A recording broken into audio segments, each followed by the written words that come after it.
మధ్యప్రదేశ్లో జీపీ మెహ్రా అనే ప్రజా పనుల విభాగం రిటైర్డ్ చీఫ్ ఇంజనీర్కు చెందిన 4 స్థావరాల్లో ఏకకాలంలో అధికారులు దాడులు నిర్వహించారు.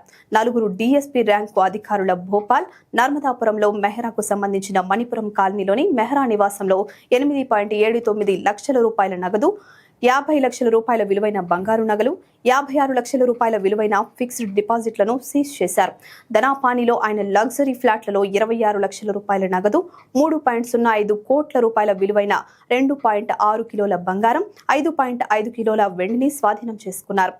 సోహాగ్పూర్లోని ఆయన ఫామ్ హౌస్ లో మెహ్రా వైభోగం చూసి అధికారులు ఆశ్చర్యపోయారు. ఆ ఫామ్ హౌస్ లో ప్రత్యేకంగా ఓ గోశాల, ఓ ఆలయాన్ని నిర్మించారు. అలాగే మెహ్రా వ్యాపార సంస్థగా భావిస్తున్న గోవిందాపురలోని కేటీ ఇండస్ట్రీ పైన లోకాయుక్త అధికారులు దాడులు నిర్వహించి కీలక పత్రాలను స్వాధీనం చేసుకున్నారు.